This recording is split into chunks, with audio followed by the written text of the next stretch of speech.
Le réglage de votre siège est essentiel dans le réglage général de votre poste de travail. Pour cela, nous allons voir ensemble quels sont les réglages proposés par votre siège et quels sont les critères à retenir pour pouvoir personnaliser ces réglages afin de répondre totalement à votre morphologie et aux besoins techniques de votre poste de travail.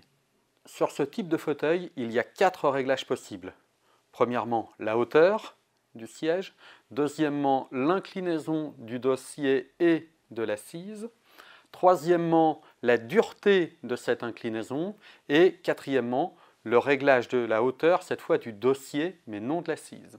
Le premier réglage s'effectue à l'aide de la main gauche, où en actionnant la poignée, le siège va descendre lorsque l'on est assis dessus, ou alors remonter de manière relativement simple.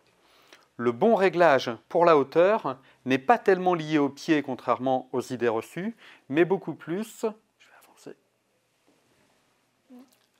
à la hauteur qui permet d'avoir les coudes qui posent sur le bureau, donc d'avoir les bras plutôt posés, détendus, et ainsi les muscles du cou relâchés.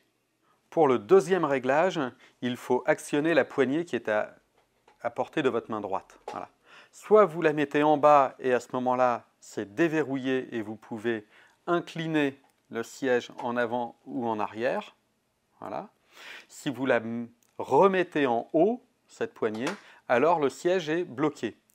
Vous pouvez choisir de le bloquer dans une situation relativement neutre comme maintenant, ou alors de pouvoir le bloquer complètement en arrière, ce qui est parfait pour la sieste, ou alors de pouvoir le bloquer complètement en avant, ce qui pourra être plus efficace pour tenir votre dos lorsque vous travaillez longtemps derrière le poste informatique. Le troisième réglage s'effectue grâce à la molette qui est située sous l'assise.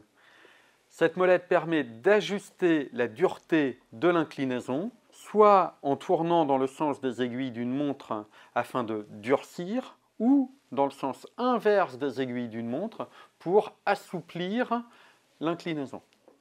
Il n'y a pas de bon ou de mauvais réglage, cela dépend un petit peu du goût de chacun. L'important, c'est de pouvoir trouver votre réglage. Certains aiment que ce soit plutôt ferme et réduire le mouvement possible par une certaine dureté, donc ils vont tourner dans le sens des aiguilles d'une montre. D'autres vont aimer un côté beaucoup plus libre, beaucoup plus mobile, et dans ce cas-là, vont plutôt tourner dans le sens inverse des aiguilles d'une montre. À vous de trouver votre réglage.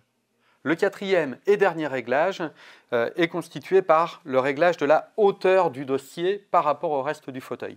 Pour cela, très simple, il suffit de se pencher, d'appuyer avec 2 doigts sur la base, sur la petite poignée noire qui est ici, et de pouvoir monter le dossier, puis relâcher, ou à l'inverse, de pouvoir l'emmener jusqu'en bas et de relâcher.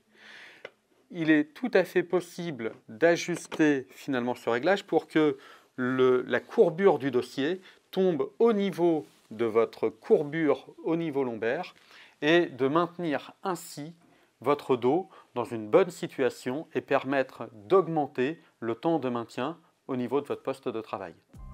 En conclusion, afin d'assurer un bon réglage de votre siège, il est important de réduire l'enroulement lombaire et d'essayer de maintenir votre posture comme lorsque vous êtes debout.